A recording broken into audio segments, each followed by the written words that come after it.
12,000 ships. Dios te bendice, hija. Dios te bendice. Dios os perdona y os ama a todos. Ala, que Dios os perdona. Took off from the western coast of Africa to the Caribbean. 12,000. 1.8 million lost in the seas. We do not know how many died when they arrived. 6 to 10 million taken to the Arab world, with 99% of the men castrated. That is Africa. And after they were done with slavery, they came up with the colonial project. They sat in Berlin, parceled our continent into 54 units, which we still kill and maim for in order to retain boundaries created by the colonizer in Berlin. Then today they refer to our continent pejoratively, I suspect, as Francophone, to mean we are speaking French, not Bambara. Anglophone, to mean we are speaking English, not Gikoyo, not Luo, not Igbo. Lusophone, to mean we are speaking Portuguese, not Ovambo and Ovimundu. Then they came and changed our names.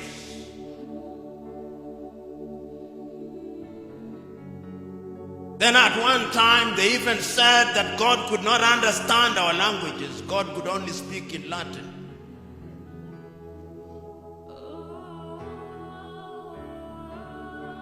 And that is what defines us even as we speak today. So that when we talk about the African diaspora, even our gravitation is holding all factors constant to those who colonized us. If you are in Dakar in Senegal, your true north is Paris. If you are in the Democratic Republic of Congo in Kinshasa, and you want to escape the pain in Kinshasa, is Brussels. If you are in Luanda, Angola, or Maputo, or Praia in Cabo Verde, your gravitation is Lisbon. If you are in Kenya, or Zambia, or Nigeria, or Ghana, if you don't gravitate towards London, it is Washington. Those of you who are students of science will well remember Pavlov's conditional reflex. It is alive and well. And the time, therefore, is to liberate ourselves from lamentation. We have lamented too long.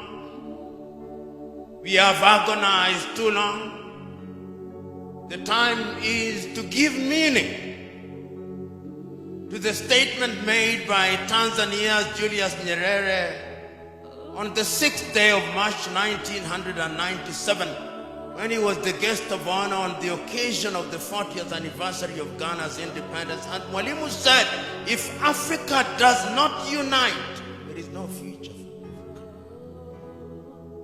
We are not talking about the unity of the graveyard where we all agree. No, it is unity of purpose. Today, many African governments have ministries of foreign affairs with an appendage called the diaspora, even diaspora desk, but they see you as they see gold mines. It is your dollar that they are interested in. It is your pound that they are interested in. It is your euro that they are interested in. They do not see the human resource that you are. As I speak to you now, some of our best men and women are outside of the continent. Our best engineers are to be found outside of the continent. Our civil engineers are to be found outside of the continent. And it's the Chinese who are building our roads, a paradox and an irony at once. That is where we are. Today, our best doctors are to be found outside of the continent. So that when our leaders in Kenya, when they want to give birth, they go to the United States. When they have a flu, they go to the United States.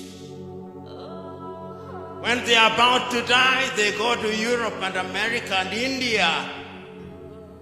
That is why Vladimir Putin is said to have said, but I doubt whether he said it, but that notwithstanding, he is said to have said that Africa is only a graveyard for her leaders.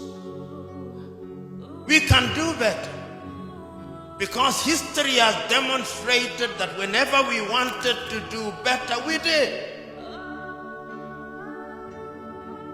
You know, many times when I think about our founding fathers and mothers, and I listen to some of them in their very unsophisticated way, some of them through music, Miriam Makeba, some of them through religion, Kim Pavita, Donna Beatrice of the Democratic Republic of Congo. Some of them through the political platform, Kwame Nkrumah, Ahmed Sekou Toure, Mwalimu Nyerere, Samora, Moises Machel. Without internet, without what you and me have today, they were able to organize. When Marcus Mosias Garvey was telling people to come back home, he had no internet. No Boeing, no Airbus. When Sylvester Williams was convening the first Pan-African meeting from Trinidad and Tobago, how did he communicate? But they did it. So what must we do? You know, 2 days ago, I was invited to the Africa-Korea meeting at the University of Nairobi on the 6th of August. And I looked at the statistics that Korea, which was smaller in her economy than Kenya in 1963, today has a GDP of 1.7 trillion with a population of 51 million. And the entire continent of Africa has a GDP of no more than 2.8 trillion. That Norway, with a population of less than 10 million, has a sovereign fund of 1.7 trillion, and Africa Exim Bank only has a small fund of 4 billion, and we shout about it. Shut up. If you look at our men and women in the diaspora, give or take, the statistics are known to you. If you look at persons of Africa or African descent, no less than 250 million, second only to Nigeria. And if you look at the income that they generate every year, the good Dr. Shemus Chodo has only given you the statistics which are the tip of the iceberg. The story requires that we pause and ask. 1 week ago, I wrote to the chairman of the African Union and told him in my letter that this is the year of reparations, the year 2025. We are in the month of August, 4 months to go. What is happening? Of course, I said, rather unkindly, that, sir, when we were elected, we thought you'd do better, but you have gone back to the factory setting. It is diplomatic nicety, sterile statements and speeches, jamborees, with the consequence that Africa is a forest of protocols and declarations which yield nothing. We are the only continent whose leaders are summoned. Africa-China conference in Beijing, and all our 54 leaders by private jet are in Beijing. Africa-Russia in Sochi, and they go. Africa, even little Qatar in Doha, and they go. Africa, Washington, and they go. And the President of the United States of America has the temerity to ask an African president how well he speaks English. The time is now for you to change. And it is people in the diaspora that have changed their societies. Look through history. The state of Israel was created by their diaspora. You have a duty. The time is now for us to reflect and ask ourselves, what will our generation do? My good friend Kennedy said, and he says in his book, that every generation must find something for which it shall be known. They came, they resisted, even if they failed. The Amazon women of Dahomey resisted. Quinzinga resisted in Angola. Mekatilili wa Menza resisted. Shaka the Zulu resisted. There was the Hair Rebellion. There was the Maji Maji Rebellion. There was the Mau Mau Rebellion. They resisted. Then there came another crop and they resisted, and we regained our independence. And we lost it through some leaders who changed for the worse. What is our generation going to do? What will we be remembered for? The Ethiopians in the diaspora have financed the Grand Ethiopian Renaissance Dam. It can be done. But we must not work in silos. We must work as one unit. The geographical entities that were bequeathed to us by the colonizers must not stand in the way of our unity. You know, in the year 2013, the then chair of the AUC in Nkosazana and Lamini Zuma wrote a letter to Kwame Nkrumah, apologizing to Kwame because we refused to listen to him. Africa has long realized that we must do things for ourselves. When they sat in 1963 in Addis Ababa, they said we must do things for Africa.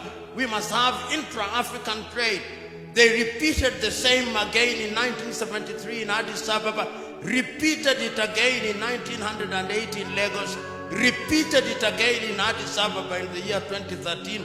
We have Africa Agenda 2063 and Africa Continental Free Trade Area. They met in Kigali and said that we should move freely in the continent. They met in Yamoussoukro and said we shall open the air skies, but I suspect some of you were required to have visas before you came. Or if they did not call them visas, they gave them another Christian name. But you paid some money before you came here. How can it be? 33 currencies and counting. And when you go into an aircraft, they say they are expecting, they accept all major currencies. It never includes the Naira. Not the CDO, no. Not the Kwanza, not the shilling, not the Kwacha, not the Mafaranga. It is only the dollar and the euro, and even the cards. If it is not Visa, it is American. If it is not American, it's something else. We produce what we do not consume and consume what we do not produce, as said Ali Mazrui.